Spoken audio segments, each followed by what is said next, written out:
अस्सलामुअलैकुम वरहमतुल्लाहि वबरकातुहू।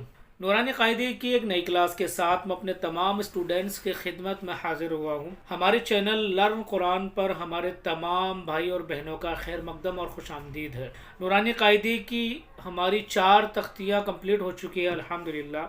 2 फार्मूले कंप्लीट हो चुके हैं। पहला फार्मूला तख्ती नंबर 3 के अंदर हमने पढ़ा, ज़बर ज़ेर पेश को हरकत कहते हैं, ज़बर ज़ेर पेश को जल्दी पढ़े, थोड़ा भी ना खींचे। और तख्ती नंबर 4 के अंदर हमने पढ़ा हरूफ मद्दा 3 है, लिफ मद्दा या मद्दा वाव मद्दा, इनको थोड़ा खींच कर पढ़े। उसके आगे हमने पढ़ा खड़ा ज़बर खड़ी ज़ेर उल्टा पेश को, इन तीनों को भी हरूफ मद्दा की तरह खींच कर पढ़ते हैं। नाजरीन, आज हम एक नई चीज़ पढ़ने वाले हैं, हरूफ लीन। हरूफ लीन 2 हैं, वाव लीन याय लीन। इनको नरम आवाज़ के साथ जल्दी पढ़ा जाता है। वाव लीन और वाव मद्दा, याय लीन और याय मद्दा, इन दोनों के अंदर थोड़ा सा एक फ़र्क हमें समझना है। वाव साकिन से पहले अगर ज़बर हो तो वाव लीन होगा, जैसे कि हमज़ा वाव ज़बर औ, बा वाव ज़बर बऊ। और अगर वाव साकिन से पहले पेश हुआ और अगर साथ में पेश आया तो वाव मद्दा होगा। इस चीज़ को याद रखना है, ये आज की वीडियो का, आज की लेसन का ख़ास पॉइंट है और ख़ास ध्यान में रखने वाली चीज़ है कि वाव साकिन से पहले अगर ज़बर आता है तो वाव लीन होगा, और वाव साकिन से पहले अगर पेश आता है तो याद रखना वो वाव मद्दा होगा, जो हमने तख्ती नंबर 4 के अंदर पढ़ा है। यानी कि वाव मद्दा होगा तो उसको खींच कर पढ़ेंगे, जैसे हमज़ा वाव पेश ऊ, बा वाव पेश बू। और अगर वाव साकिन से पहले ज़बर हुआ तो वाव लीन होगा, इसको खींचना नहीं है, नरम आवाज़ के साथ जल्दी पढ़ना है, जैसे हमज़ा वाव ज़बर औ, बा वाव ज़बर बू। तो एक चीज़ तो ये हुई। दूसरी चीज़ याय मद्दा के ताल्लुक से और याय लीन के ताल्लुक से, कि मैं इसलिए आपको ये चीज़ बता रहा हूँ कि ये इसके अंदर कन्फ्यूज़न होगा आप लोगों को। अब याय लीन के और याय मद्दा के बारे में सुन लीजिए, इसके अंदर भी ख़ास वही फ़र्क है। या साकिन से पहले अगर ज़बर हुआ तो याय लीन होगा, और अगर या साकिन से पहले ज़ेर हुई, या के साथ अगर ज़ेर आई या साकिन से पहले वाले हरूफ पर, तो याय मद्दा होगा, यानी उसको खींच कर पढ़ेंगे, जैसे हमज़ा या ज़ेर ई, बा या ज़ेर बी। और अगर ज़बर हुआ तो याय लीन होगी, जैसे हमज़ा या ज़बर आई, बा या ज़बर बई। इसको नरम आवाज़ के साथ जल्दी पढ़ेंगे। आइए हरूफ लीन को हम नूरानी कायदे के अंदर समझते हैं। बिस्मिल्लाहिर्रहमानिर्रहीम। तख्ती नंबर 5 हरूफ लीन। हरूफ लीन 2 है, वाव लीन याय लीन। वाव साकिन से पहले ज़बर हो तो वाव लीन होगा, या साकिन से पहले ज़बर हो तो या लीन होगा। ये या साकिन और वाव साकिन क्या है मैं आगे समझाता हूँ आपको, अभी ये सुनिए। उन 2 हरफों को नरम आवाज़ के साथ जल्दी से अदा करें, यानी खींचना नहीं है, नरम आवाज़ के साथ जल्दी पढ़ना है। हरूफ लीन भी मारूफ आवाज़ से पढ़े जाते हैं। देखिए वाव लीन को समझते हैं। हमज़ा वाव ज़बर औ, बा वाव ज़बर बऊ। वाव साकिन से पहले ज़बर हो, यानी साकिन क्या है, ये देखिए, ये जो जज़म है, ये छोटा सा जो दाल बना हुआ है, इसको जज़म बोलते हैं। ये जब भी जिस हरूफ पर आता है वो साकिन हो जाता है, उस हरूफ को साकिन बोलते हैं। जैसे ये वाव के ऊपर आ गया तो वाव साकिन बन गया, और यहाँ पर या के ऊपर आ गया तो या साकिन बन गया, और भी इस तरीके से किसी भी हरूफ के ऊपर आ जाए तो वो हरूफ साकिन कहलाता है। उस हरूफ के आगे हम साकिन का वर्ड लगा देते हैं, बा साकिन, ता साकिन, जीम साकिन, जब भी आएगा तो वही चीज़ है।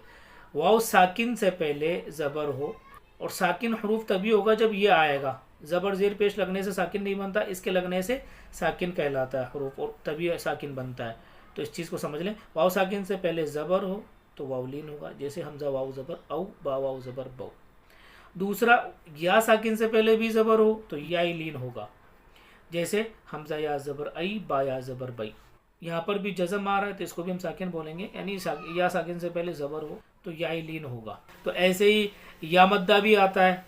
तो दोनों की पहचान क्या है, या जब याय लीन होगा तो या साकिन से पहले ज़बर होगा, और या मद्दा होगी तो या साकिन से पहले हमेशा ज़ेर आएगी पहले वाले हरूफ पर, जैसे कि हमने तख्ते नंबर 4 के अंदर पढ़ा।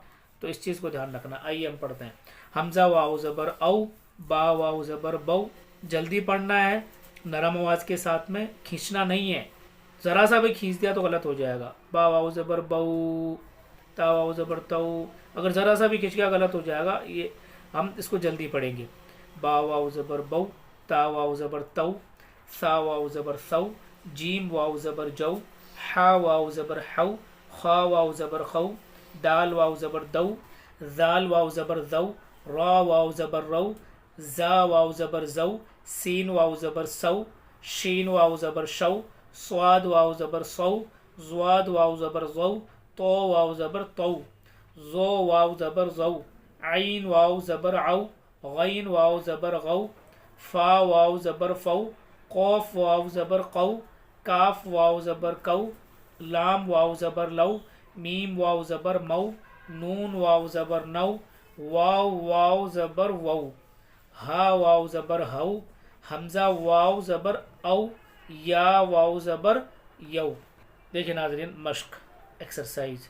औफी, हौला, खींचना नहीं है, हम इसको ऐसे पढ़ेंगे औफी। अगर इसको इस तरीके से पढ़ दिया औफी हौला, ये गलत हो जाएगा। खींचना नहीं है, बिल्कुल भी नहीं खींचना है। जल्दी पढ़ेंगे औफी, हौला, सौमु, सौफा, कौसरा, शरौहु, या कौमी।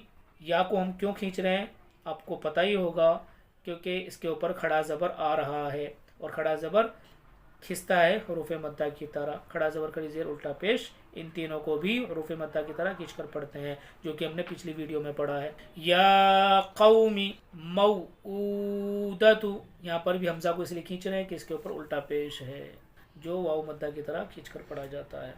तो नाजरीन, आज यहीं तक। मैं उम्मीद करता हूं कि नाजरीन आपको मेरे लेसन समझ में आ रहे होंगे। अगर कोई भी दिक्कत आती है, कहीं पे भी समझ में नहीं आता है, तो आप कमेंट बॉक्स में लिखें, हम आपकी प्रॉब्लम को सॉल्व करेंगे और आपको समझाने की कोशिश करेंगे इंशाअल्लाह। और इस वीडियो को खूब ज़्यादा से ज़्यादा शेयर करें। आपके शेयर करने से कुरान पढ़ना सीख गया। जब तक भी वो कुरान पढ़ेगा तो आपके नामा अमाल में नेकियां लिखती जाती रहेंगी, चाहे आप दुनिया में रहेंगे या ना रहेंगे, इंतकाल होने के बाद में भी आपको वो सवाब मिलता रहेगा। इसलिए इस वीडियो को खूब शेयर करें।